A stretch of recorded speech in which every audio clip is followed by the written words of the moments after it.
Welcome to the Public Works Committee meeting for July 22nd, 2014. I'd like to recognize the mayor first for a couple of announcements. We want to recognize Scott Robinson to make an announcement and an introduction.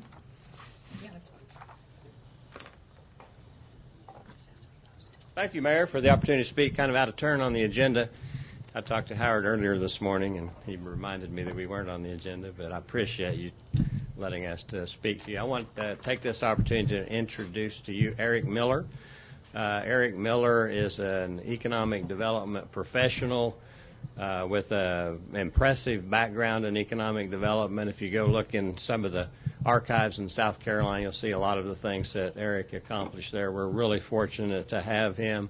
I think he will take the partnership between the port and the city a long way. His focus and interest is on industrial development, and I believe that our tax base for industry will expand under Eric's tutelage. And I want to just take this opportunity to introduce all of you, and all of you have already met him. I appreciate everybody coming up and meeting Eric, and I'm just going to let Eric say a word or two. And thank you very much.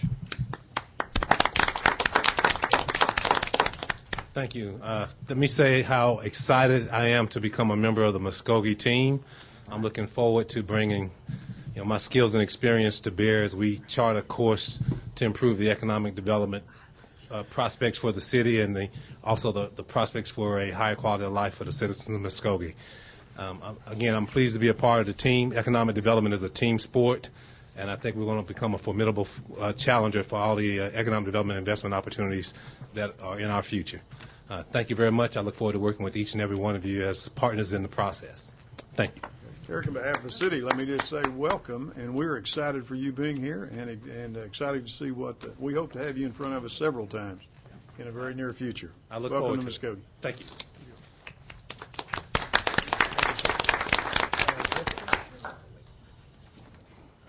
Kelly, Jessica's.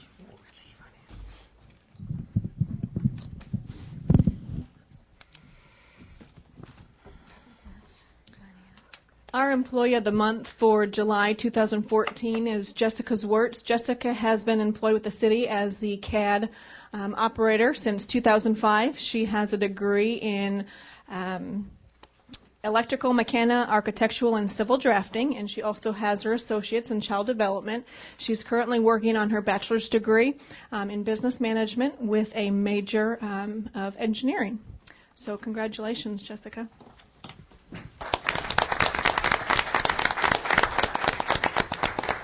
Jessica does a great job and kind of stays hidden on the third floor. So if you don't have occasion to just come across her and walking up and down the hall, she's a very neat person to work with, great in the mapping area, does a super job for the city, and very deserving of this recognition.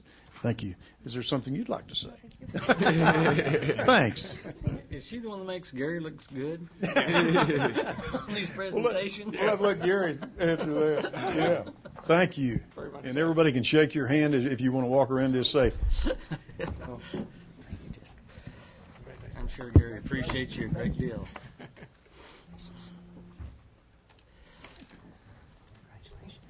Congratulations, Jessica.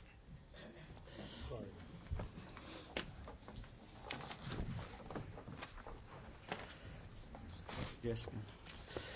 Tammy, item 1. Consider approval of Public Works Committee minutes of July 8th, 2014.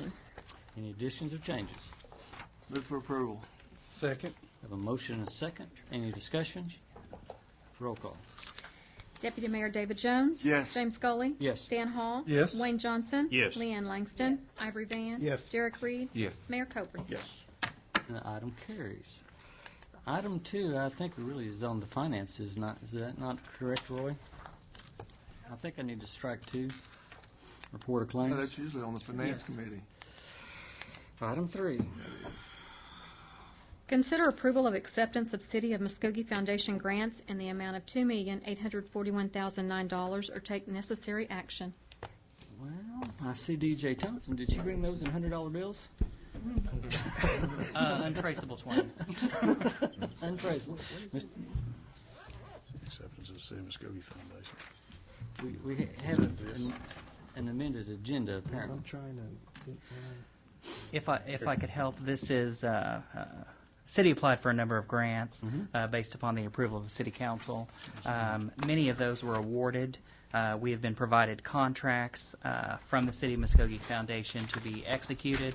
And as our usual practice, the city needs to accept receipt of those monies. And so that's what this item is for. Any other? And I think in the new packet that we got out today, it shows those pieces for the grants. I move we accept the grants.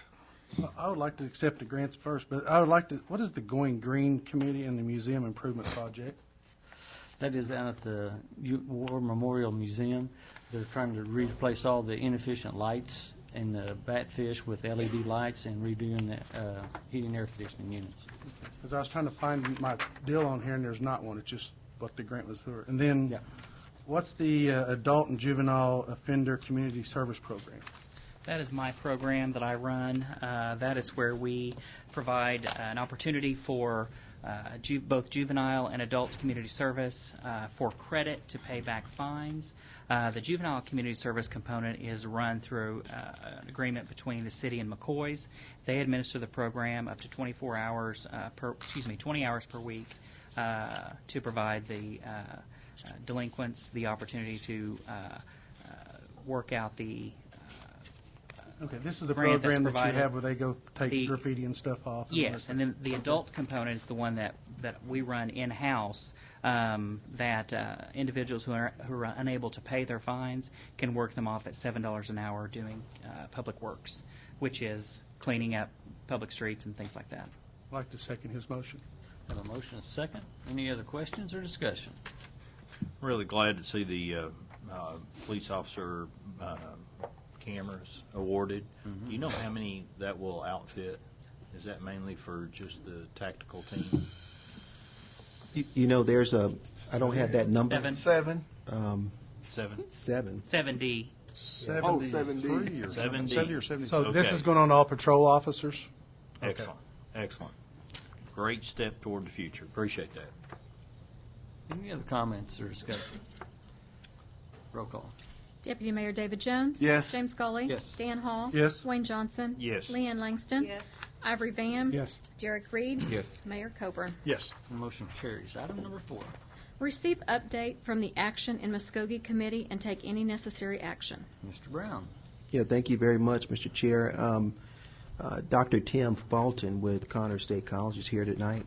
He's going to give us an update on the Action in Muskogee initiative. As you know, is one of the largest collaborative interactions with our residents, business owners, and the like. And so, Dr. Tim Fulton, whenever you're ready, sir. Thank you very much, Mr. Manager. Mr. Chairman, Chairman Gully, I've already broken something. I've been up here less than 30 seconds, and I've got this. We'll do it then. If you can still hear me, we'll still go ahead and do that. Voice carries very well. Yeah, very good. I'll just start out this way. I think we have an opportunity to make history today. And what today is AIM coming forward and sharing with the council our downtown development plan. We have thousands of hours and almost 2 years' worth of work in this. And now is the time where what we're ready to do is sort of hand this as a grassroots community organization to the council and see if we can work together, our group and your group, and see what we can do to put this forward. As I go through, what I'd like to do is talk a little bit about timeline. AIM actually came about under the leadership of a man named Brian Thorstenberg. I think all of you remember him. Did a super job.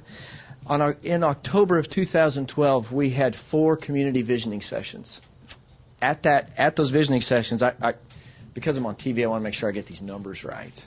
But we had 387 unduplicated people show up to those visioning sessions. I was part of the group that was putting that together, and for months and months, we thought 4 people are going to show up, and then what are we going to do? Well, we had almost 400 people, and we were blown away by the response. What came out of that was essentially 9 committees: educational excellence, safe and secure, strong economy, community pride, clean and beautiful, health and wellness, great place to live and visit, and a community infrastructure committee. What those visionings did is they put everybody on notice. This is what we want our city to stand for. So we started looking at it, and if you think about cities that have really been reborn, cities that are thriving now, they do all of those things. So they have educational excellence, they have safe and secure communities, and so on and so forth. But ultimately what they do is they have a signature. So they have something that they stand for. The one that's always bantied about is what Oklahoma City has done with maps. Our signature project is what I'm presenting to you today. In August of 2013, we'd been working an awful lot with all of our communities. I should probably say this. The real work of AIM is in those communities. And all of you have been to various community meetings. And so they've done everything from trash walks to help you all with policy to take care of blighted buildings and things like that. So we're very proud of their work, and I really view them as the heart and soul of this particular effort. In August, what we wanted to do is we were working very hard on our signature project, and we were starting to do an awful lot of activities at the community level. And what we wanted to do was we wanted to check in and make sure that we were doing what our citizens wanted to do. So we did a community survey, of which we had 664 people respond. 80% of those people, so a little over 500, had no affiliation with AIM prior to taking the survey. That's when we knew we were onto something. That's when we knew that ultimately what we were doing is we were building some momentum and we had created a brand. And that's essentially what AIM has become. I'll talk more about that in just a little bit. On November 13th, I think almost all of you were at the reveal event over at the Roxy. We talked about Phase 1, Phase 2, and Phase 3. So this is what we could be in the next 15 to 20 years. That first phase was somewhere between 0 and 60 months. Let me give you some of those projects because I think you'll be very impressed when you hear that the number one project on everybody's list was the Muskogee Little Theater project, which we just broke ground for last week. All right? Special kudos, especially, I would say, to Mike Leonard, Ann Ong, and Connie. The Hunts Building, and doing something with the Hunts Building. We'll talk a little bit more about that. The MLK Center, which I understand is very close. Wayfinding signage, which is something I will present today. Streetscape, which is something I will present today. And ultimately a downtown economic development plan. And so all of that came out of that November 13 reveal event. I think most of you know I was accepted into an academic program, and I more or less just disappeared after the reveal event. In March, I kind of found my equilibrium, got the right balance, and there were people in this community and we came together, and it was decided that what we needed to do and what I needed to do as a leader in AIM is I needed to re-engage. And so in March, what we did, we had a brand new city manager at the time, and in March what we did is we started to figure out what is this signature project going to look like. A lot of experience on Howard Brown's part, a lot of talk with the council and with a lot of community stakeholders, and ultimately, thanks to the port, particularly Kimbra Scott and Scott Robinson, couldn't have done this without them. This entire effort has been backed. This entire effort has been staffed by them all the way through. I have a co-pilot in this in Lisa Wade, the City of Muskogee Foundation, and DJ Thompson, and Ernie Gelder with the City of Muskogee Foundation was also involved in that. And we started to say, what are we going to do to revitalize our downtown? The first place we looked was at our survey. Remember, we had a little over 500 people, never been involved, 664 total. The number one thing that everybody on the survey said that would fix Muskogee was an Olive Garden. As if all we had to do was just put an Olive Garden and everything else would take care of itself. The number two thing, an Olive Garden. So all we had to do was put an Olive Garden and everything else would take care of itself. Number 3, 4, and 5 on our survey was downtown development. Do something about the nucleus of our city, because if that dies, the rest of our city dies. Those were our marching orders. So the first thing we did is we got out all of the plans, and we decided, thanks to Howard's leadership, that what we needed to do was define downtown. We found, by my count, 8 different plans of what downtown was going to be, right? So some of them were about 2 city blocks, and some of them were about 6 square miles. So what we did is we worked really hard to get a common definition. All of you endorsed what the common definition of our downtown is, and that's the first thing we have up here on the screen right here. Okay? So this is north, this is the mall, this is Main Street. Let me think about this. This is Okmulgee right here. Okay? This is the definition of downtown as we have it defined. One of the promises of AIM was that we would take all of these plans that had been developed over the last 40 years, try to push them together into a way forward. Today represents that plan, and we're very excited about that part of it. We enlisted some help, thanks to some help from the City of Muskogee Foundation and the port. We hired an architectural firm, Sparks & Reed, out of Tulsa. We asked them to come in, and we asked them to do 2 things for us. First thing was an engineering assessment. Look at our downtown. Tell us what is worth salvaging. Tell us what is going to be cost prohibitive in terms of salvaging. Find us a way forward so that we don't have a real gap tooth problem with all of our downtown buildings and things like that. They did an excellent job of that. We have all of that, and we're prepared to turn all of that information over to you. Second thing we did is we asked them, if we want to have a successful and thriving downtown, what do places like Grand Junction, Colorado, what do places like Rogers, Arkansas, what do places that are similar to our size and scope, what have they done to do this? And essentially, I want to get this right because I took notes at the meeting. Essentially what they said is the first thing you have to do is you have to define your downtown. So you have to have clearly marked boundaries. You have to know where you're going to support economic development, and you have to know what downtown means to your citizens as well as what it means to your economic development team. That's essentially what we've started with right here. Then they said you really have to treat it like a nucleus. So you have to invest in it. So you have to make sure that all your storefronts work. You have to make sure that there are ways and reasons and programs to attract businesses as well as residents. And I know I sit in these meetings an awful lot. And what I know is that AIM gets bantered about by an awful lot of people at this podium. As somebody who's been involved with AIM since the very beginning, we welcome all comers, and we recognize that what we have to do is we have to get all of those people in to the process. And I think that that's what we've accomplished here. The last thing is you have to make downtown an attractive environment. It has to be a place people want to be. They have to want to live. They have to want to socialize. They have to want to spend money. They have to want to start a business. So try this on for size. In the last about 12 weeks, I've given 8 stakeholder meetings and presentations on the plan I'm about to share with you today. Virtually everybody in this room has seen this at least twice, so bless you. I will try to go fast through some of this, and I'll get to some of the cool stuff, which are really the pictures and some of the things that Sparks and Reed helped us out with. But ultimately, what I hope to do today is define a plan of gateways so that everybody knows when they're entering downtown, wayfinding signage, a streetscape, and a storefront grant system, where ultimately what we have is a way to incentivize people to take care of the properties that they own downtown. Having said all of that, this plan has been put together and contributed mightily by essentially 4 major stakeholders.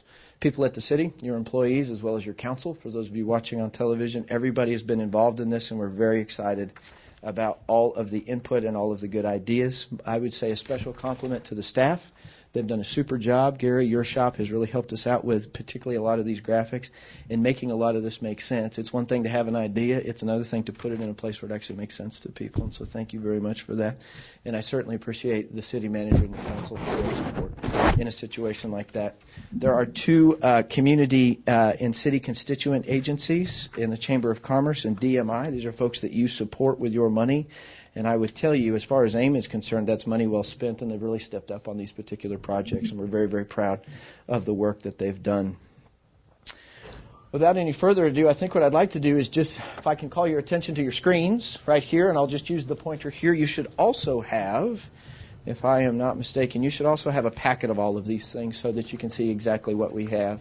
Some of this has changed, and some of you have seen it, and I'll walk you through those changes, and we'll move through this relatively quickly. What you have is you have downtown defined. It's a little bit hard to see on this particular screen, but as you can see, there are circles here, concentric circles. What we asked Sparks and Reed to do was come down and spend a day walking around and tell me what is 10 minutes walking distance and tell me what is 15 minutes walking distance. And so what you have on your map is 10 minutes and 17 minutes walking distance. So essentially, from the center to almost anywhere in that circle, you can walk in 17 minutes. Now, I'm not going to describe the person that they use to do the walking test, but if that person can make it in 17 minutes, virtually anybody in Muskogee can make it in 17 minutes. So we feel pretty good about these, and our, see, I can say that as a volunteer, it's great. So we feel good about the walking distance part.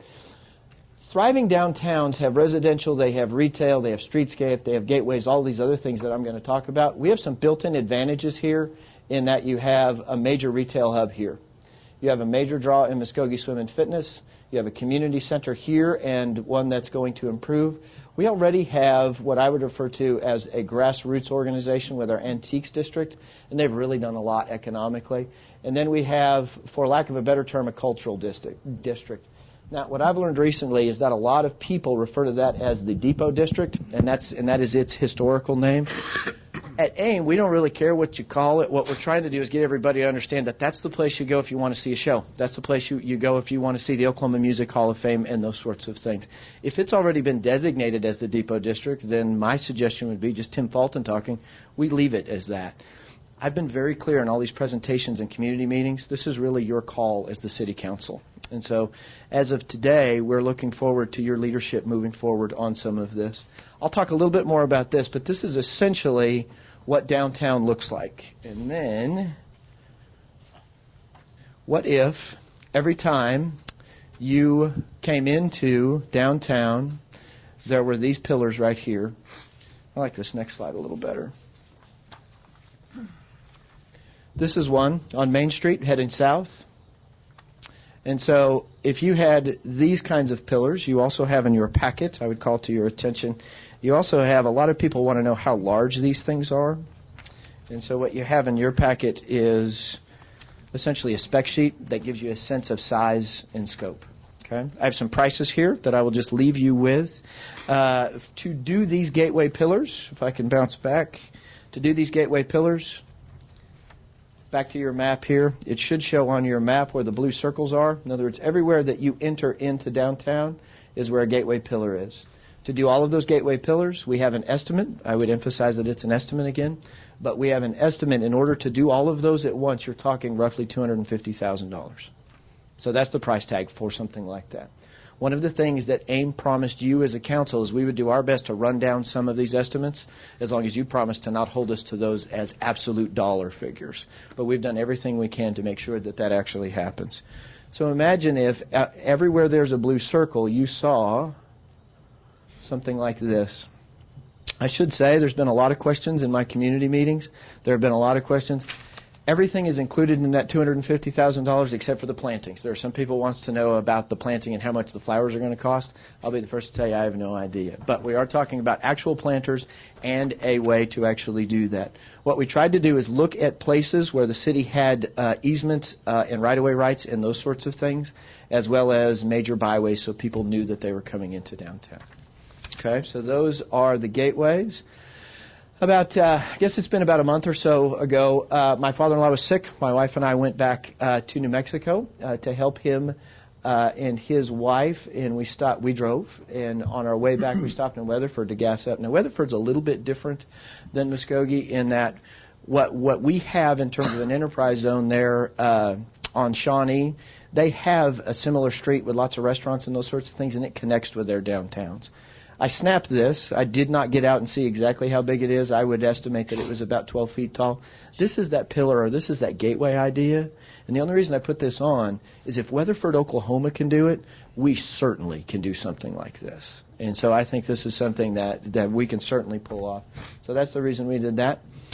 Shifting from the gateways, happy to answer any questions as we go through this. Shifting from the gateways, this is an example of what the wayfinding signage would do. And if you will look at your spec sheet, what we tried to do was tie in the architectural design of the wayfinding signage with the gateways. Very important that it looks like we did it on purpose and it looks like we had a plan. I have, just before this meeting, we met with a working group that I'll explain to you in just a little bit. I have two plans in front of me. I'll just hold them up. I'm happy to share them. This is a draft plan that the Chamber of Commerce has put together that gives size, location, specs, and cost for all the downtown wayfinding signage that is in the map that we've actually talked about. Now, Gary's been asking for this for a while, so when I hand this to him, we'll be able to update the map, that cover map that we saw on the front of your presentation. These right here are just the downtown wayfinding signages. What the Chamber did is they put an awful lot of time and effort into figuring out what is necessary and what is optional, and then there are three different types of signs.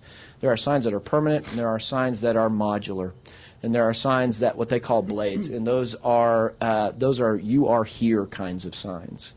The modular signs are very important. They're a little bit more expensive, but if a business or an attraction changes locations, all you do is you change the placard in the sign, and that's why that makes a whole lot more sense for you. There's a whole lot of thought and effort put into design, how high it goes, where you place it, what the colors are, visibility, type of font. The Chamber has suggestions for you to do all of those things. Let me give you some prices. To give you an idea of just the downtown wayfinding signage,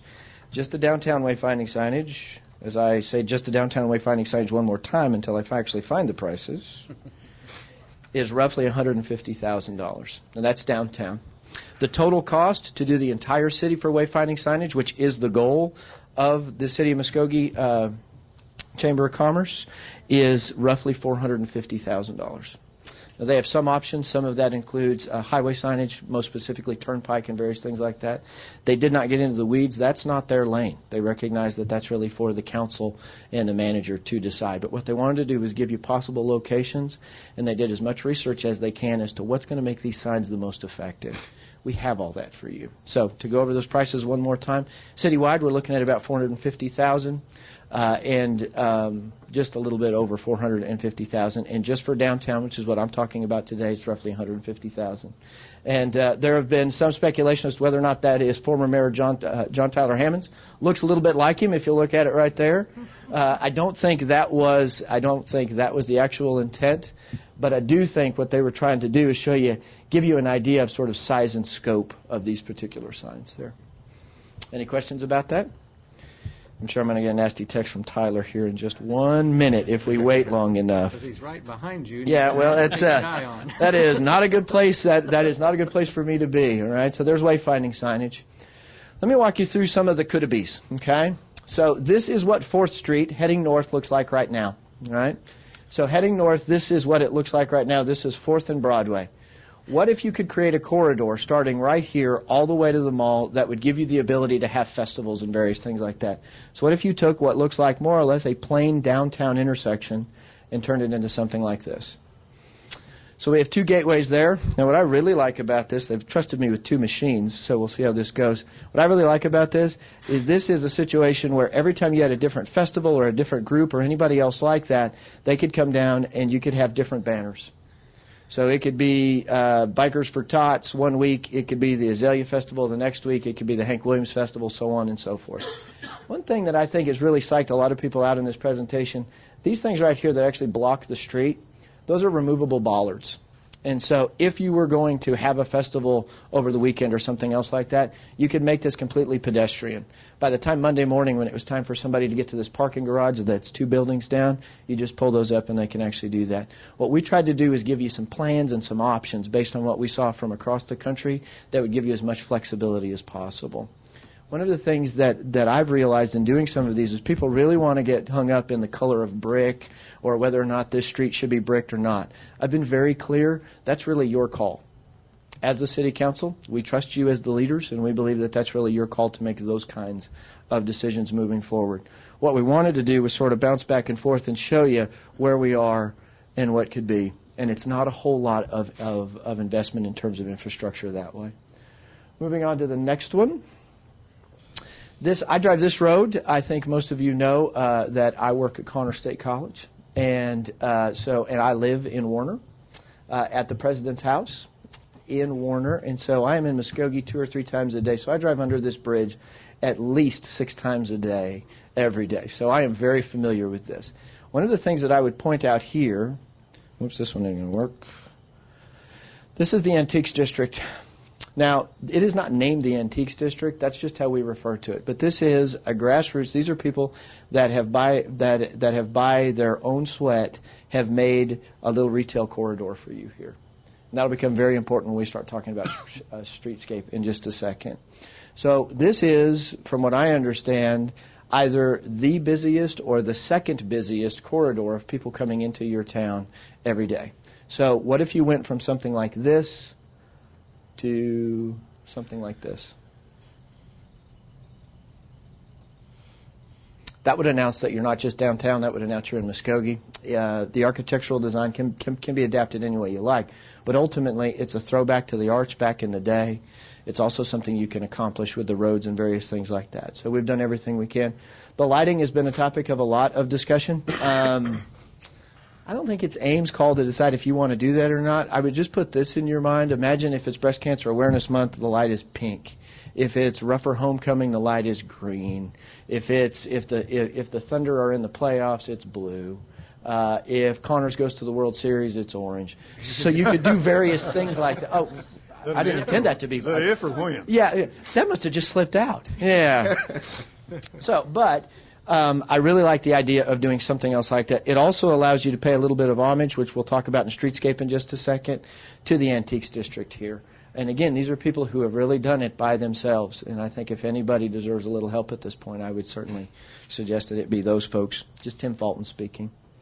Next thing I'll show you are some antique streetscape ideas. Essentially what we're talking about, and DMI's done a lot of beautiful work on this. I'll talk about that in just a second.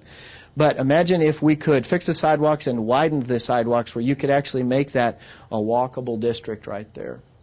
So this is what Sparks and Reed said this could be if you put into place, and we highly suggest that you put into place some sort of a grant program or incentive program to get people to fix up their storefronts. I think you would find a lot of takers in this particular part of town. And the best part about that is these are people who want to do everything they can to help the city be successful because they recognize that if the city's successful, they will be even more successful. We're proud of how successful they've been up to this point. There's one that shows you the wayfinding signage and how it could be proportioned to where the Antiques District is right here. Again, for anybody looking at this, I would call to your attention, this is one architect's design of what you could do on storefront. This is not something that we're suggesting. Okay, that really is for the city, the council, the staff, and those people to actually decide.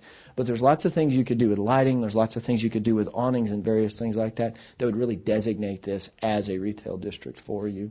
There's something with awnings right there. Going forward, you can see Hoops Hardware. So they did something for you right there. The entire reason for doing something like this is look at the light poles, look at the plantings, look at those sorts of things. I'm just going to leave that right there and hold this up for you. What we have, Downtown Muskogee, Inc. recognizes that streetscape is probably one of the key components of us being successful here.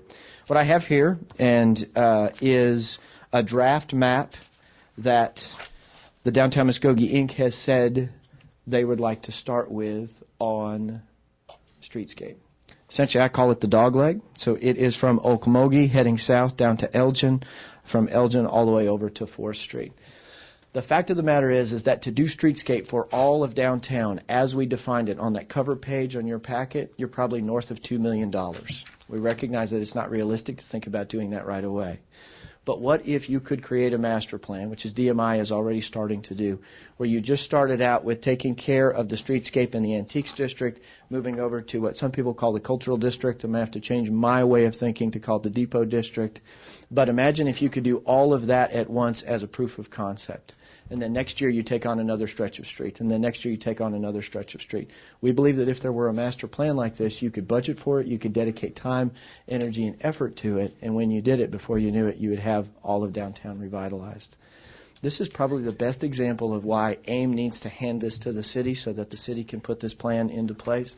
You do not want a guy like me picking what trees to plant in downtown streetscape. We need to have somebody with some expertise that knows where the lines are, that knows what kind of trees to plant so that they don't interfere with the infrastructure and those sorts of things. There's also quite a bit of work to be done to look at overhead lines and those kinds of things. You all have the expertise. I don't know that you necessarily have the time, but you all have the expertise to do those sorts of things. And so that's why we think now is the perfect time to take something like this to you. I cannot be complimentary enough, particularly of Greg Armstrong and the work he's done to put this together. Now, there's a working group of people, and I don't know everybody who is on it, but there's a working group of people who have really done a lot of really good work for that first dog leg there. We estimate, well, it's dangerous to make an estimate. We do not have a hard estimate for that. The promise was they will have a hard dollar estimate for you for that from Okmulgee down to Elgin over to 4th for that dog leg and streetscape. They will have that for you by the end of the week next week. So they felt like it was more important to be accurate than to just throw a wag out there, particularly since essentially as of today, as of right now, we're public on a lot of this stuff. So moving from there, we go into what we call the Cultural District. This is the slide that everybody likes because essentially where you are right now, just for those of you who are looking at home, I need to call attention to, there is a mistake on this slide. The 4th and Cincinnati is not accurate. Essentially where you are is you're in the southeast corner of the Civic Center parking lot looking across 4th Street, and that's where this rendering has it. Now, whether or not it's on 3rd Street or 4th Street doesn't necessarily matter. Just recognize that we're talking about creating a corridor there. This is not included in your gateway price. So all the gateways around the city does not include this one.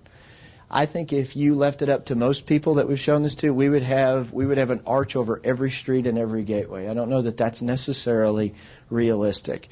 We do think that with all the great things that are going, particularly with the groundbreaking last week and all the good work that the Three Rivers Museum, as well as the Music Hall of Fame and some other things planned in that area, we think that's the best place for an arch. And so as AIM, that's our suggestion. Not our call, it's your decision, but we think that's the best place for it. The price tag on this is an estimated $150,000 just for this one arch. Now, if you'll think back to that 4th Street corridor where they had the banner running across, you could do something very similar there, and every time there was a new show, you could run a new banner. That becomes a great deal less expensive, but I think if you're going to invest and you really want to announce this is a place to come in our community, this is a pretty good investment, and we really like that. I should stop right here. You have a spec sheet that shows you all of the sizes, so you can get a sense of how big these things are. It wouldn't do us very good to put up a bunch of pillars that are about 6'2", my size, because I don't think that they would announce with authority the district or what you're trying to accomplish there. You have some, so currently they are spec'd out at roughly somewhere between 30 and 40 feet tall. If you took those down some, you save on cost, you still meet your needs. Again, that's really for staff and the council to make those kinds of decisions. What we tried to do is give you largest, biggest scale, and then it's up to you to make those decisions coming back. This is by far the most popular slide, I think, because everybody likes the throwback. We broke ground on the Muskogee Little Theater last week, and so that's going to happen. And so we're very excited about that. And we think if you're going to invest initially, doing the streetscape from Okmulgee, down Main, over to Elgin, over to here, and then doing something with the gateways in this, we think that's an excellent place to start. There's a lot of other really good ideas about a rail system and some various things like that. Right now we're talking about lights, trees, trash cans, those kinds of things to make it all tie together. Wayfinding signage, gateways, getting the storefronts cleaned up. The thing I like about an incentive program with the storefronts is that everybody's got skin in the game. So you got your business owners in the game, and you've got everybody else pulling in the same direction. We put this in here because before I ever arrived in Muskogee County, Downtown Muskogee, Inc. Contracted with an architect to talk about what downtown could look like with streetscape. A man named Scott Day out of San Antonio. I think what you'll see is one of the things that AIM promised to do is to take all the existing plans and make them workable. We took essentially this idea and now we've actualized it. There is where the arch idea came for, coming north into Maine that way. There are 2 more gateways here. You can see this. Again, this is Maine heading south. Let me change hands right here. I want you to look, if you can see, it's probably easier on your screen than it is on the screen that I'm looking at right here. But what we're talking about is the concept of a Veterans Plaza. And one of the things I would really encourage anybody who can hear my voice, and certainly the council or the staff, this is a suggestion about wouldn't it be nice if you had a place in this amazing downtown district where you could honor your veterans.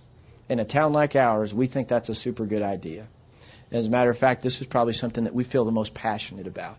One of the things that I want to make clear to the council, whether it ends up on this corner or it ends up anywhere else within the defined boundary, what we're saying is we think a Veterans Plaza is a great idea.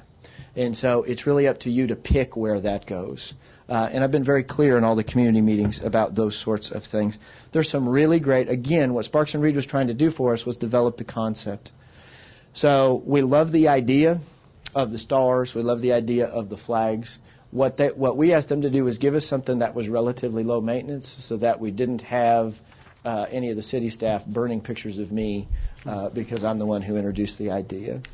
Here's sort of a street level idea where you could go down and you could look at it this way.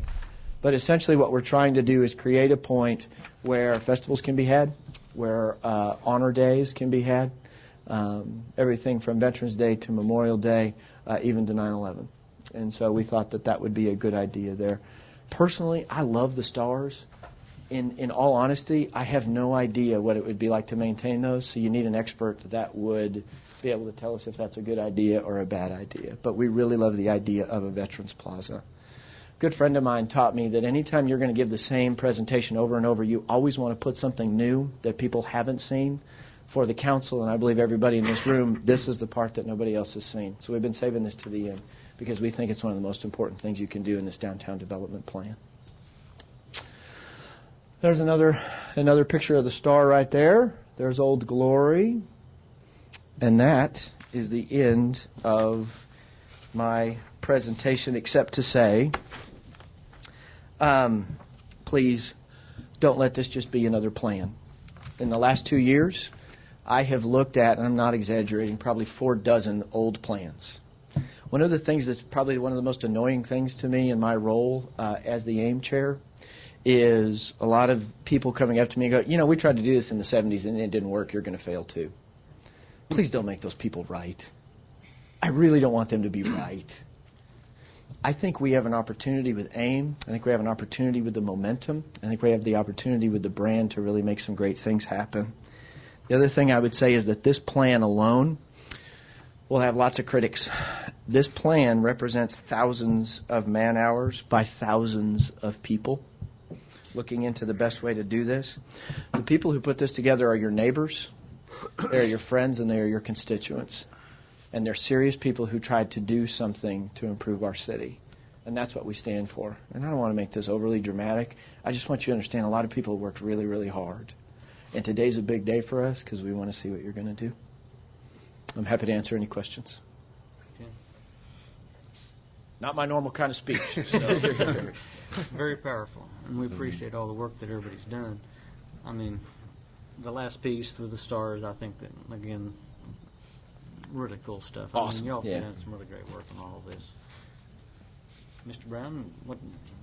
Well, are I we mean, just if- going to accept the report, or? Are Well, we I gonna think mull we this should over? accept it, and we are going to have many discussions and another action item, I'm thinking maybe August 5th, Okay. to really formalize some of this. And I would just say that, Dr. Fulton, thank you very much.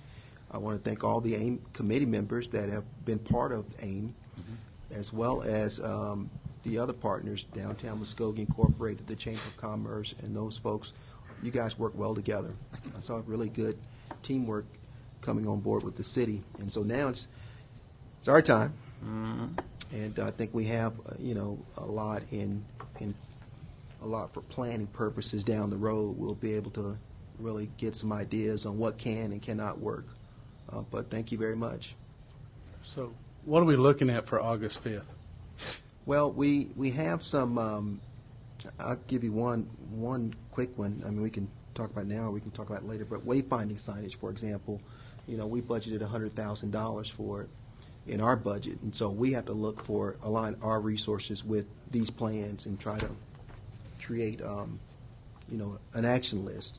So I'll come back next month with kind of like what phases, where do we go, those kinds of things. Because right now we don't have the funding to implement any of it right now. So the planning piece has been done. That's what AIM's charge was, and now we're moving more into implementation, if you will. Are we looking like the foundation or something like that, getting into that a little bit and helping out a lot? It'll be foundation, what we have budgeted for AIM, which is the wayfinding signage, which is only $100,000, but we have things that we'll do. And we'll come back August 5th with some items. I'm excited. I mean, and like I told you the other day, I'm like, the little kid in me comes out and I'm like, oh, look at all the good stuff we're getting. Yeah. But I'd like to have seen it a year ago, but they're making me wait, so. I think one of the decisions we'll have to decide as a body is to, where do we start? Which street? There's some recommendations to start with certain things at the same time, like the wayfinding signage. So those are the kinds of things that we'll be coming back. All it requires council approval, so we'll be coming back with a plan. Dr. Fulton, thank you so much for your passion.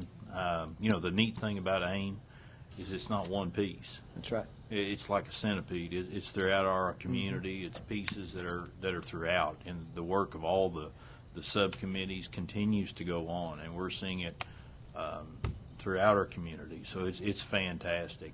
But when we see I've seen this presentation in so many different forms, but it's not something that gets old. It just bubbles up a passion in me that we see the possibilities of just so much change. But it's not a huge change. It's just like a revival of Muskogee that can take place. And I thank you so much for your passion. I appreciate so many of your committee that has been just vibrant in it, and I appreciate your passion. Each time you present, there is definitely something new. That's right. And a surprise that's always out there for us. And I hope that we will be able to continue that and move forward with this. Thank you so much. Thank you, sir. One last thing, I failed to mention the Port Authority, which has been one of the biggest players in all of this. Right. And Kimber Scott and Scott Robinson, of course, I've met with them a million times, regarding this. So sorry about not mentioning. Sorry about that. True leaders. I have a question. Can we vote by standing ovation for AIM and for everybody related to it? Very good.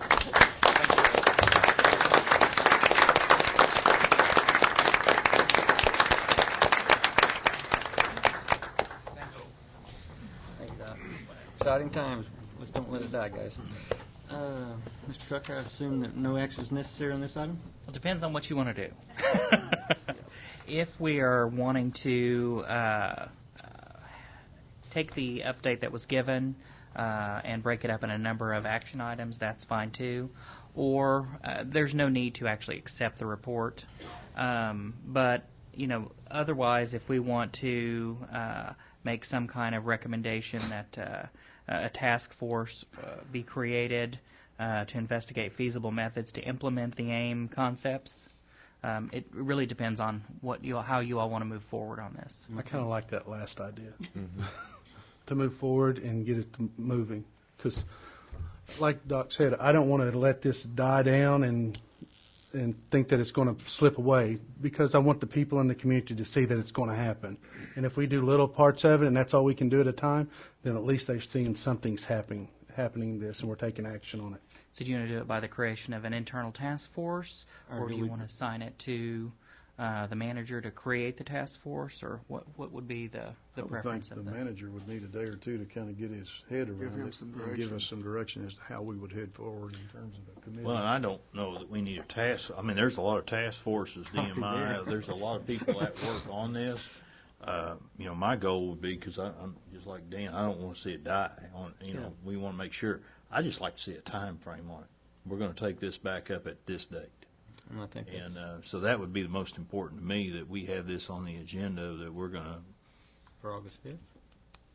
Well, we are, each of the entities that Tim talked about, we're reporting back on a monthly basis. So I think maybe each council meeting after that monthly update, when we've gotten a few more details together, would be a good time to do that. So do I have a motion to direct city manager to report back a plan of action by August 5th? So moved. Second. I have a motion, a second. Fourth.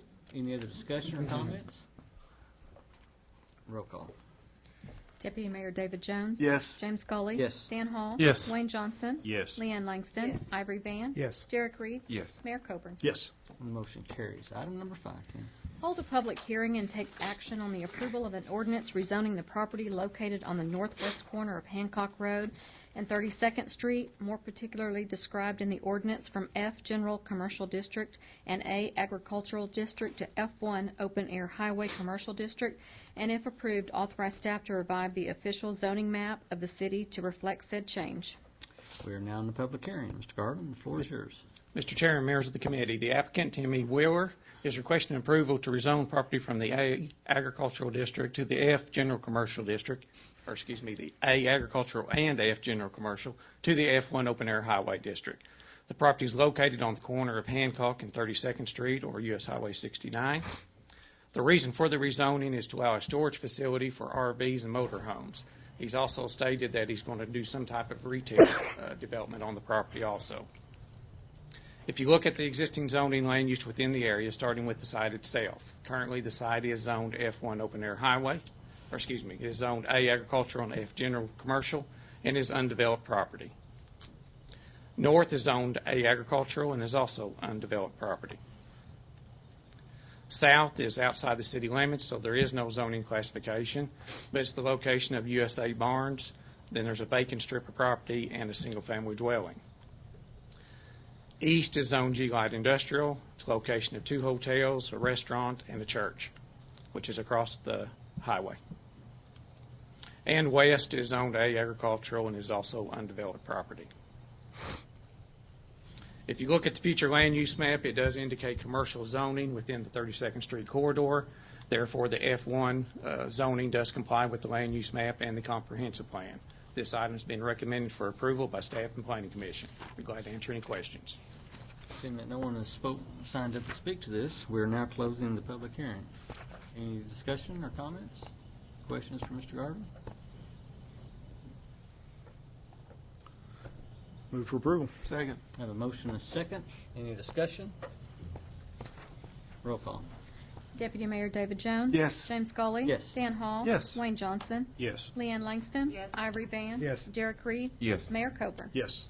And the motion carries. Item number 6. Consider approval to authorize the city manager to provide a letter of support to Larson Development for redevelopment of the Connor State College surplus building located at 201 Court Street within the city of Muskogee, or take other necessary action. Ms. Langston. Well, recently, the Larson Development Group met with City Council in various meetings and presented to us their plan for market value housing in the building that was formerly called the Railway Exchange Building at one time, the Haskell Building, and now is known as the old Connors Building.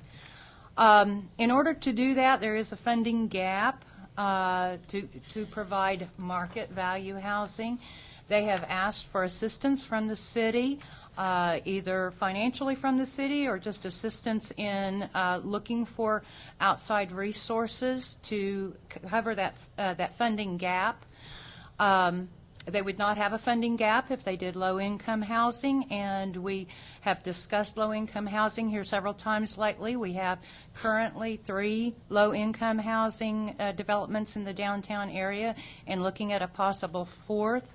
I think it would behoove us, if we want to move forward on a lot of what we have planned for downtown and improving of Muskogee, to initiate some market value housing downtown. I think it would be great, and all we are asking for today is to approve a letter of support stating that we will either help them with financing or help them obtain additional financing so that they can do market value. However, if we can't achieve that we would accept low-income housing so that they could get the additional tax credits that would be necessary for funding. And if I could just add one point of clarification as to the draft letter that was presented in your packets, and that's which I passed out today. I did send the letter to Larson Development for them to review to see if it met their needs, and I was contacted by the president, Mark Larson, who requested that we identify the actual the actual numbers that represent the gap that the city would be called to assist in. And so the highlighted portion of what I have passed out to you all represents the change of what was actually included in your packet.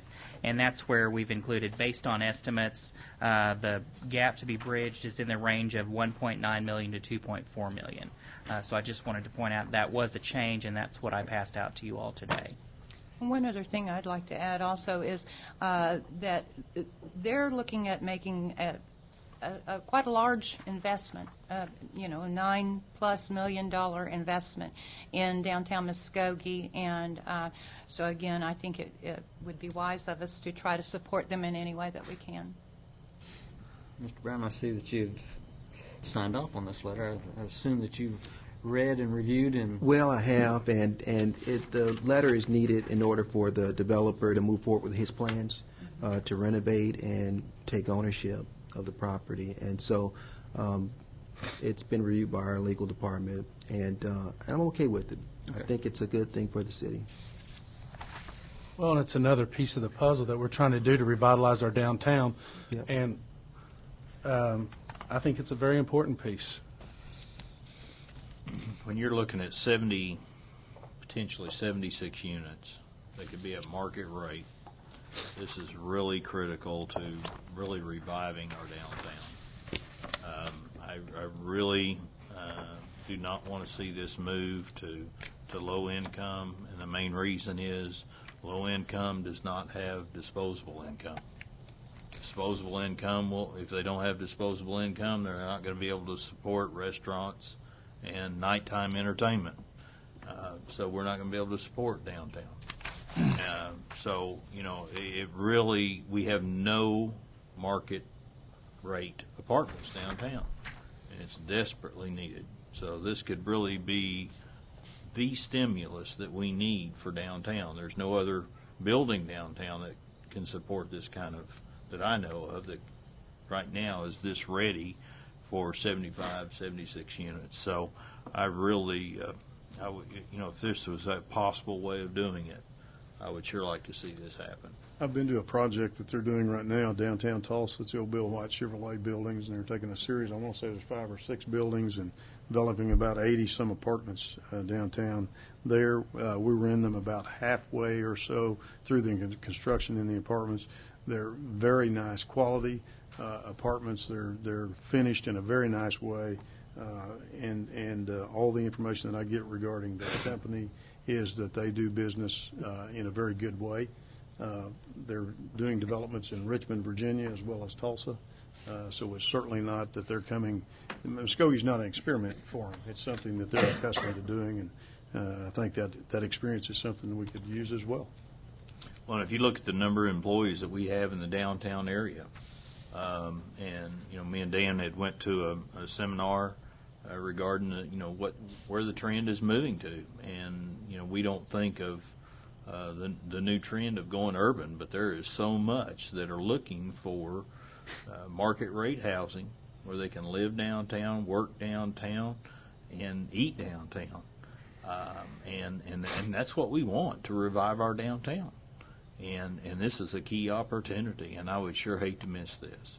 But I also understand this developer to purchase this building, if we can't make it happen, we still don't want to see that building not being utilized for our community. Do I hear a motion? I make a motion that we send write the letter. Second. Yes, there we go. Okay, before we vote, can I add one more thing? Yes, sir. Just to clarify, the letter only binds the city in that we will exhibit our good faith intent in attempting to find and finance the $1.9 to $2.4 million. It does not guarantee that the city will write a check. However, should it become financially unfeasible for us to move forward on that, bridging that gap, then we are committing to the execution of a resolution of support for low-income structures. So I just wanted to make sure everybody was clear on that. But we've got to try to move it forward, so. One point of clarification, do we need to authorize the manager to be able to negotiate in this regard, or some staff person to take care of the negotiations, or does this need to come back to council? It'll have to come back to council. Yeah, it'll have to come back to council, depending on any kind of financing. Because of the amounts, the council will have to approve it, or one of our public trusts, which would also then require the city council to approve it. So this will have to come back. Blair's mud? Clearer than that. I have a motion and a second to authorize the city manager to mail this letter. Roll call. Deputy Mayor David Jones. Yes. James Scully. Yes. Dan Hall. Yes. Wayne Johnson. Yes. Leanne Langston. Yes. Ivory Van. Yes. Derek Reed. Yes. Mayor Coburn. Yes. Motion carries. Item number 7. Consider removal of obsolete pedestrian signal on Denver between 34th Street and 36th Street and replace with new LED flashing pedestrian crossing signs as recommended by the Street Improvement Advisory Commission, or take other necessary action. Mr. Stewart. Yeah, Morris has put together a couple of slides for you to help you understand what we're asking. He's been in contact with East Star Hospital, and this item has been through the Street Improvement Committee and pushed forward for recommendation to go with this removal. So in saying that, I'll turn it to Morris to explain it to you. This is just an overview of the crosswalk behind the hospital, showing that it goes from the hospital to their parking lot. This is a closer view of what they have. You can notice the traffic signals. You can see them right there a little bit, but those will be taken out, and we would put the flashing LED signs like we have for Bacon students. We have those over on Broadway for the VA. We're starting to use those, and they're doing real good. The traffic signal is 30-plus years old. Can't get parts for it. And that's what brought all this about. And I've talked with Bob Stafford, the director of the facility maintenance at eStar, and he went and talked to the CEO and the people above him, and he come back the next day and said they would pay half of the cost for the 2 signs that we would be putting there. Those signs basically are going to be $4,000 or less for 2, so the eStar would pick up to $2,000 for that. The signs are probably going to be less than that, but until I get an approval to order them, I won't know the exact cost, but $4,000 will cover it. Now that is just those signs. We'll be also, Gary's got a pointer.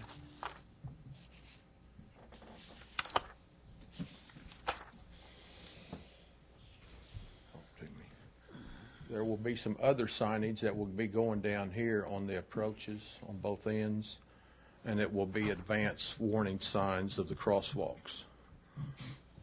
But these here will have the arrow that shows that it is a crosswalk.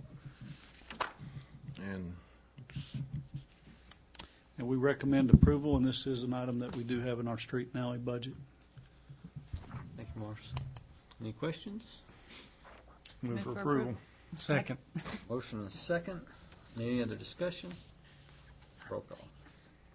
Deputy Mayor David Jones. Yes. James Scully. Yes. Dan Hall. Yes. Wayne Johnson. Yes. Leanne Langston. Yes. Ivory Van. Yes. Derek Reed. Yes. Mayor Copeland. Yes. And the motion carries. Item number 8.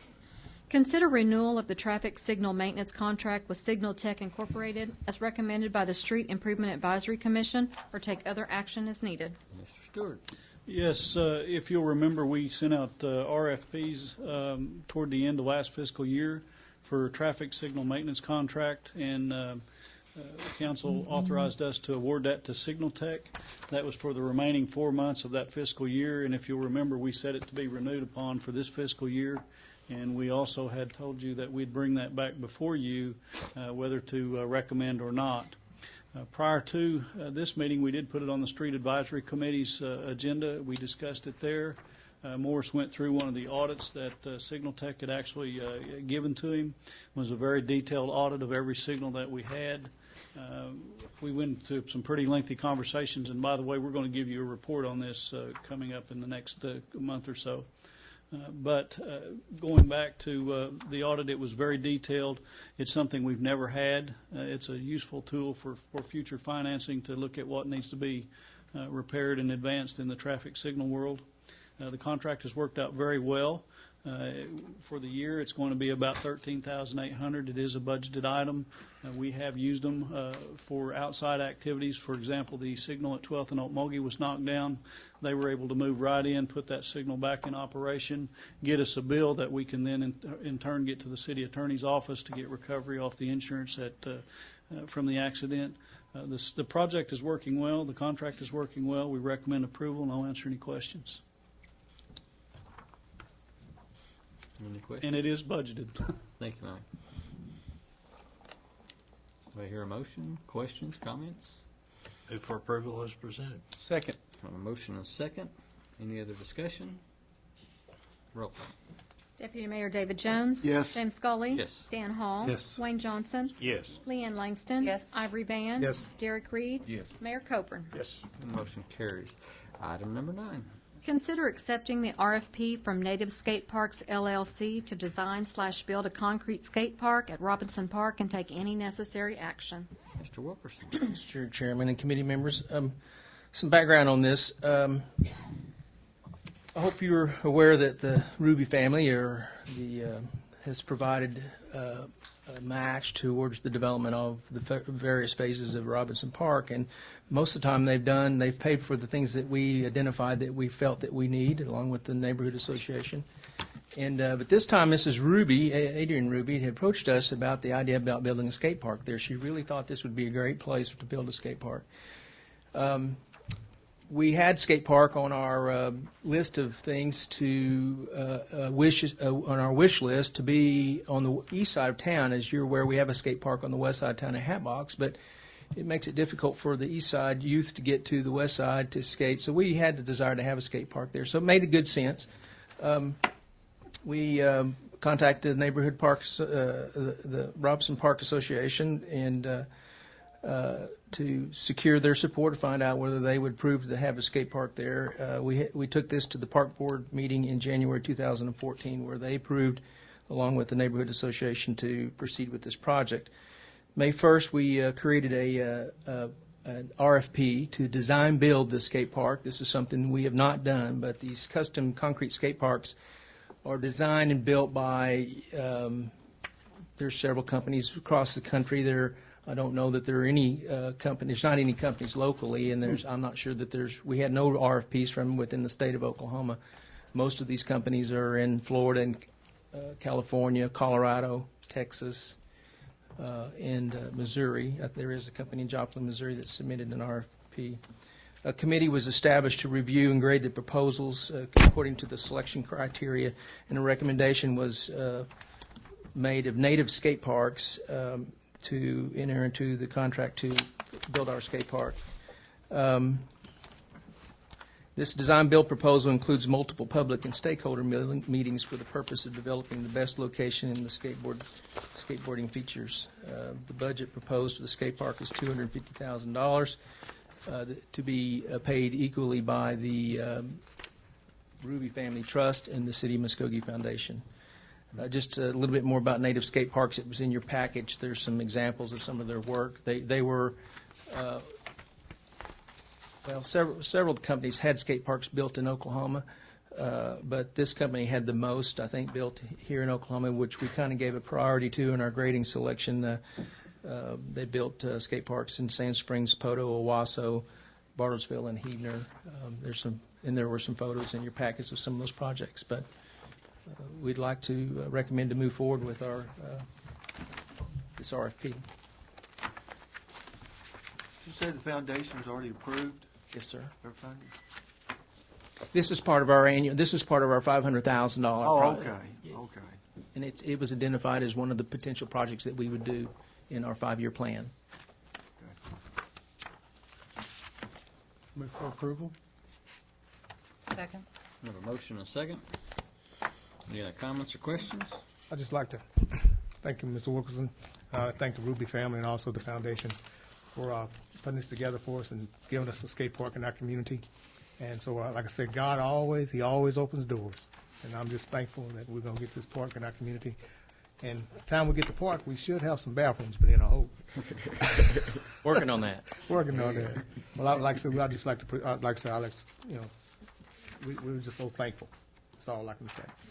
Mr. Wilkerson, thank you again, and I hope Mr. Van learns how to use a skateboard. No. Helmets are required. I have a motion and a second. Any other discussion that applies? Roll call. Deputy Mayor David Jones. Yes. James Scully. Yes. Dan Hall. Yes. Wayne Johnson. Yes. Leanne Langston. Yes. Ivory Van. Yes. Derek Reed. Yes. Mayor Copeland. Yes. Motion carries. And seeing that no citizens wish to speak to this committee, we are adjourned. I'll call to order the Finance Committee meeting this July 22nd, 2014. Item number 1. Consider approval of Finance Committee minutes of July 8th, 2014. Any additions or corrections? Move for approval. Second. I have a motion and a second. Is there any discussion? Roll call. Deputy Mayor David Jones. Yes. James Scully. Yes. Dan Hall. Yes. Wayne Johnson. Yes. Leanne Langston. Yes. Ivory Van. Yes. Derek Reed. Yes. Mayor Copeland. Yes. Motion passes. Item number 2. Consider approval of claims for all city departments July 7th, 2014 through July 18th, 2014. Do we have a report from the Purchasing Committee? Purchasing Committee met earlier today and reviewed the report of claims, and I move for approval. Second. Do we have a second? We have a second. Are there any questions or discussion? Roll call. Deputy Mayor David Jones. Yes. James Scully. Yes. Dan Hall. Yes. Wayne Johnson. Yes. Leanne Langston. Yes. Ivory Van. Yes. Derek Reed. Yes. Mayor Coburn. Yes. And the motion passes. Item number 3. Discuss and take necessary action on updating pay structure for all general employees or take other necessary action. Counselor Langston. Where is it? Number 3. Item I 3. haven't amended.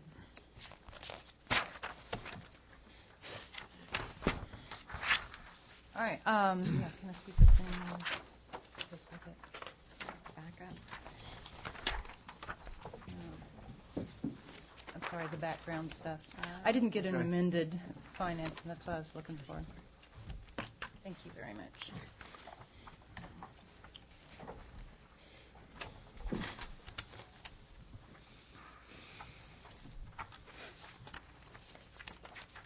Okay, as everybody is probably aware, we have been looking for quite some time, the Hay study. We have met diligently. We have gone over numerous possibilities and ways to approach this. I am going at this time, though, to ask that we just move this item forward to next week's council meeting because additional information has come to our attention just today only. And I feel like it would be wise of us to consider that and not rush into anything. So I'm asking us to move this forward to next Monday night, where we will have the additional information and have a proposal at that time. Is there a motion necessary, or can we just pass it on to Monday night? I don't know. I'll ask Roy. I was asking Roy. We need a motion to move forward with that recommendation. Because Okay. if there's no action taken on it, then it doesn't automatically move forward to council. I move that we present it on the Monday's agenda and that we have it on the regular agenda and it's not on the consent agenda. Second. Have a motion and a second. Is there any further discussion? Does everyone understand the motion? Roll call. Deputy Mayor David Jones. Yes. James Scully. Yes. Dan Hall. Yes. Wayne Johnson. Yes. Leanne Langston. Yes. Ivory Van. Yes. Derek Reed. Yes. Mayor Coburn. Yes. And the motion passes. Item number 4. Consider approval of authorizing the city manager to request gap funding in the form of a loan from the City of Muskogee Foundation to fund CIP projects and take other necessary action, including but not limited to executing an agreement. Mr. Brown. Well, thank you, Mr. Chair and members of the committee. We are, thanks to the voters of Muskogee, we were able to get approved several city future projects and funding to do several projects, about 13 projects. If you look, you should have a sheet where I kind of went in and looked at the 13 projects that we're looking at: Martin Luther King, demolition match monies, Hatbox Center development, traffic light synchronization, fire department, CBA packs, library maintenance repairs, so on and so forth. There's about 13 of these projects that we're needing to fund. And if you look, you'll also see at the bottom, and while the voters approved it on June 24th, the money won't come in on June 24th. And so what we're asking is that I be authorized to go to the Muskogee Foundation and request gap funding. And I have a breakdown of what we will collect in sales tax, which we won't collect the sales tax until November. And it's about $609,000 is what we'll collect between November and June 2015.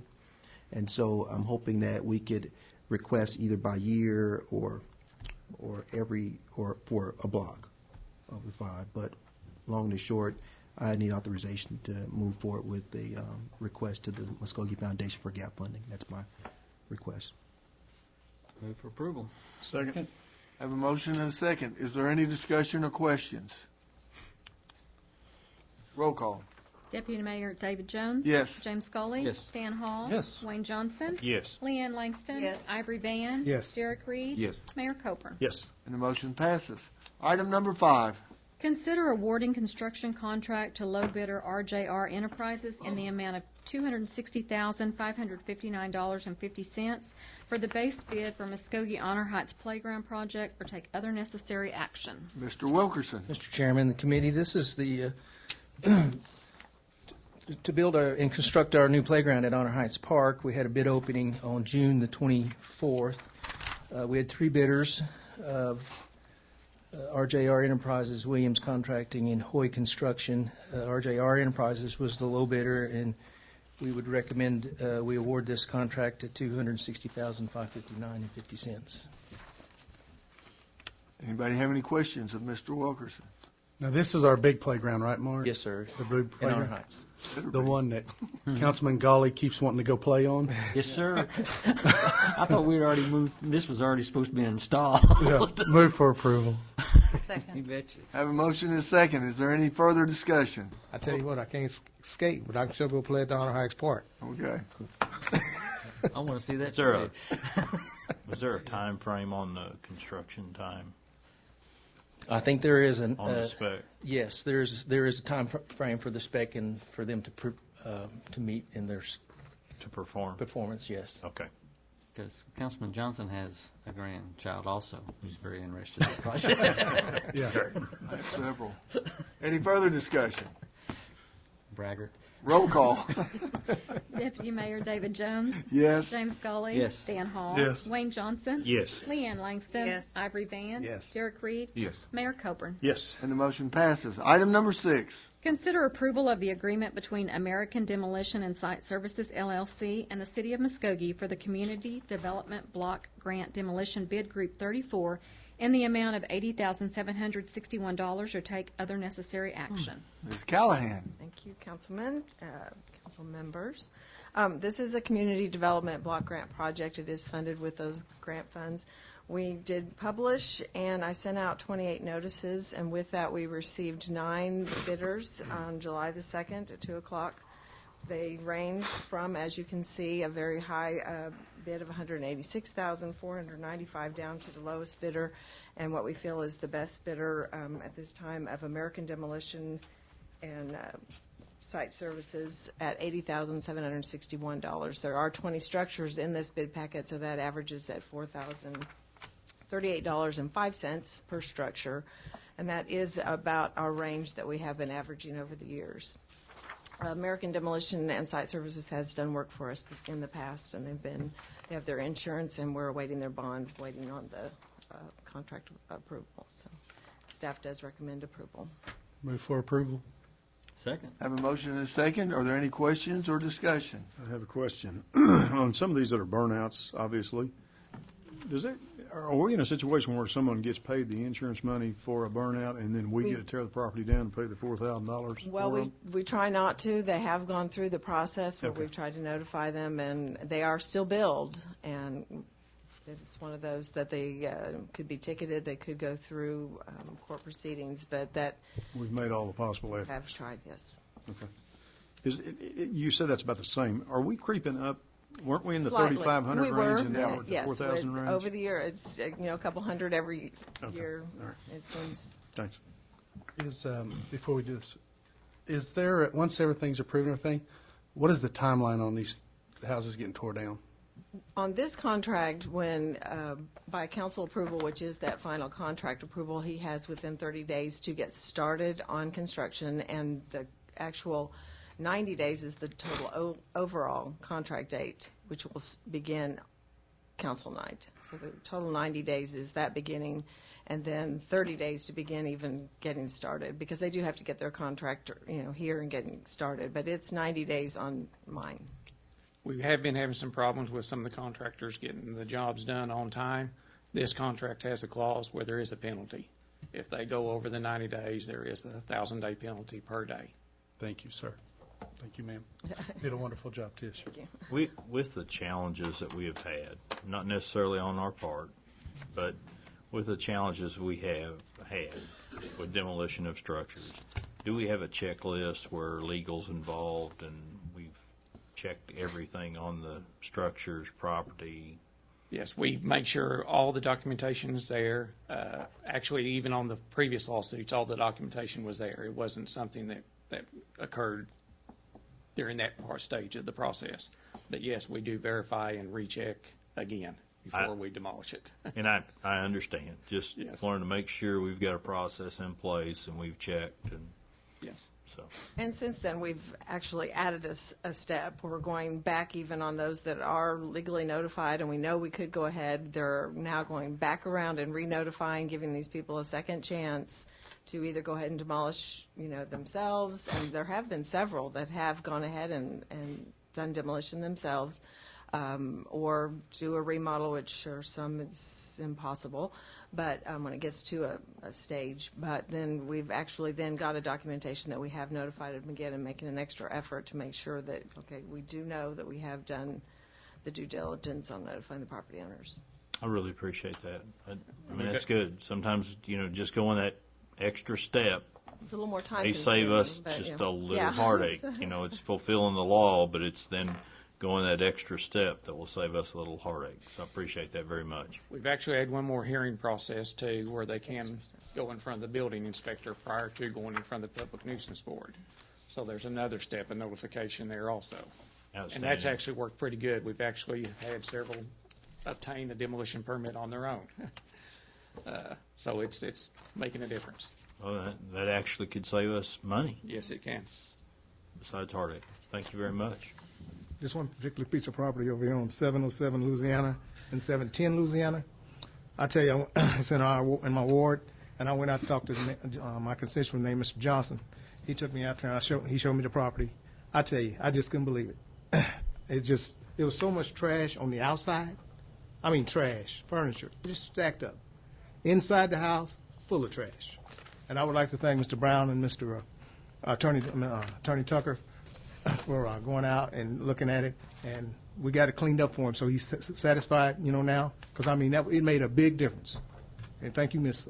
Callahan and Mr. Garvin. Like I say, I'm glad this project is in place, because, like I say, some of these places really need to be cleaned up, and this was it still has that smell, but like I say, this gentleman's house is nice, too, right next to it. But I just want to thank you all for going out and helping The out. exterior cleanup, I think that is part of the community project that Roy oversees, community services. They did that cleanup prior to doing the demolition. And that's what happens, too. These structures, they know they're going to get torn down. They'll get extra dumping. It becomes a dump site because then they know it's going to the dump, so they just kind of add to it before it gets torn down. It's a challenge. It's a challenge. Other questions? Thank you. Roll call. Deputy We already Mayor. had a motion, didn't we? Yes. Okay. Roll call. Deputy Mayor David Jones. Yes. James Scully. Yes. Dan Hall. Yes. Wayne Johnson. Yes. Leanne Langston. Yes. Ivory Van. Yes. Derek Reed. Yes. Mayor Coburn. Yes. And the motion passes. Item number 7. Consider approval of the Muskogee Fire Department submitting a grant to the Georgia Pacific Bucket Brigade for monies for Phase 2 of the Muskogee First Responders Multi-Agency Training Center, or take other necessary action. Chief Tatum. Chairman, committee, I'm asking permission to move forward with a grant request to the Georgia Pacific Bucket Brigade. I have in the past once or twice submitted grant applications to Georgia Pacific. This is for moving forward with Phase 2 of the training center. The monies requested, I've left it a little open-ended because I'm asking for a little or all, which is, if I'm thinking correctly, $238,000 for Phase 2. Can I answer any questions? Move for approval. Second. Motion and a second. Thank you, Chief. Thank you. Any questions? Well, just a concern, I think, is this the one where we were up against a timeline? Yes. Okay. All right. Can you put that on record, please? Yes, I have already submitted this grant because I was up on a time frame. It snuck up on me a little bit, so I still coming a move little for- bit late, but I'm here. I'm still moving for approval, Chief. Okay. Chief. Further discussion? Roll call. Thank you, Chief. Thank you. Deputy Mayor David Jones. Yes. James Scully. Yes. Dan Hall. Yes. Wayne Johnson. Yes. Leanne Langston. Yes. Ivory Van. Yes. Derek Reed. Yes. Mayor Coburn. Yes. The motion passes. Item number 8.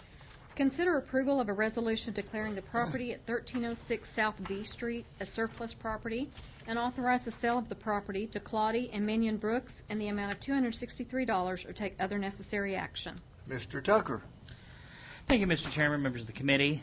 This property was applied for by Claudie Brooks. The lot size is 8,035 square feet, which makes it buildable size. As a result, once Mr. Brooks applied and deposited the $263, we did post this and advertise for other interested bidders.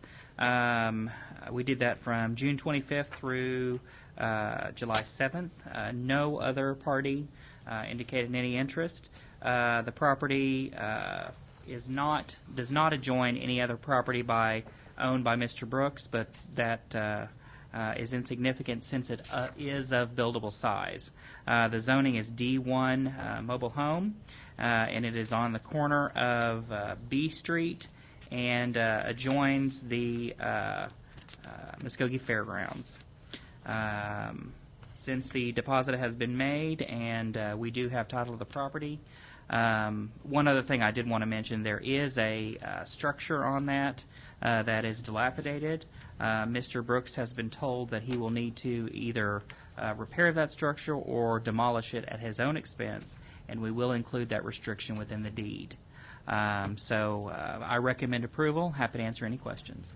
Does he have a time frame to remove that structure? We'll probably give him 90 days. Okay. Move for approval. Second. Motion and a second. Any further discussion? Roll call. Deputy Mayor David Jones. Yes. James Scully. Yes. Dan Hall. Yes. Wayne Johnson. Yes. Leanne Langston. Yes. Ivory Van. Yes. Derek Reed. Yes. Mayor Coburn. Yes. And the motion passes. Item number 9. Consider approval of a resolution declaring certain items of personal property surplus to the needs of the city and authorizing city manager to dispose of said property or take other necessary action. Mr. Andis. Chairman and committee, this is a standard resolution to declare certain items surplus and authorize the city manager to dispose of it. And I'm asking for approval. Russ, are you going to read off all these items? Please don't. That's why I give you a list. I think we have the list, so. I'll move for approval then. How's that? Mr. Chairman, let me add one other thing. I did pass out an amended copy. We did include the wooden stage that was not on the copy that was in the packet. That's why I passed those out. And that also includes a direction that instead of sending that through our normal surplus selling principles, to instead convey that to the town of Taft because they had requested that some years ago. Okay. Move for approval. Second. Have a motion and a second. Is there any discussion? Thank you, Mr. Andis. Roll call. Deputy Mayor David Jones. Yes. James Scully. Yes. Dan Hall. Yes. Wayne Johnson. Yes. Leanne Langston. Yes. Ivory Van. Yes. Derek Reed. Yes. Mayor Coburn. Yes. Motion passes, and that ends the Finance Committee meeting. We will now call to order the Muskogee Municipal Authority Special Call meeting. Roll call. Give me just a minute. Trick you did. You did trick me. I've lost my sheet. I'm just going to go with this one. Deputy Mayor David Jones. Here. James Scully. Here. Dan Hall. Present. Marlon Coleman. Wayne Johnson. Here. Leanne Langston. Here. Ivory Van. Here. Derek Reed. Here. Mayor Coburn. Here. Do we have to Number one. excuse Yep. Counselor Coleman? I don't think we do on a Special one? special. Okay. Only regular meetings, that's correct. Okay, thank you. Item number 1. Consider approval of a resolution approving the agreement between the Muskogee Municipal Authority and the Board of County Commissioners of Muskogee County and authorizing the chairman of the Muskogee Municipal Authority to execute any and all necessary documents or related instruments as may be required to facilitate the transactions relating to the water line relocation necessitated by the Pecan Creek Bridge replacement or take other necessary action. Mr. Stewart. Yeah, to remind you, we brought this item before you not too long ago, talking about the Taft Road Bridge that goes over Pecan Creek. To remind you, the bridge is 85 years old and in very poor condition. We've got an average daily traffic total of about 12,000 vehicles that go over it. The county, working with ODOT, is working diligently to get this bridge replaced. The issue that came before us was that we have a 10-inch water line that runs on the south side of it that needs to be relocated. That relocation project is estimated to be about $80,000, but if you'll notice, your item includes a not-to-exceed amount of $100,000. As staff, we feel like that probably will be under that $80,000. We're sure hopeful that that will be the case. But to remind you, we did not have that in our operating budget, and you had at that time directed myself and the manager and the mayor to go forward and try to work out a solution with the county commissioners. I went to the county commissioner meeting. The mayor also joined me. We talked about it over there, and it was agreed upon that the city would pay for it with council's approval in a 36-month increment period. Unfortunately, we won't know that actual amount until this project is bid. It will be bid out. The water line will be bid out along with that road project through ODOT and funded by the county.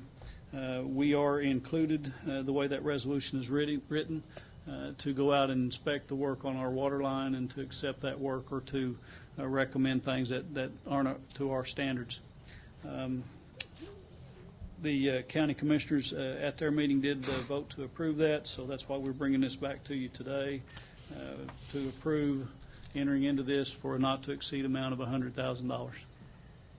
And Jay Updike, the design engineer, and Greg Armstrong are here if there's any particular questions, but we do recommend the approval. Move for approval.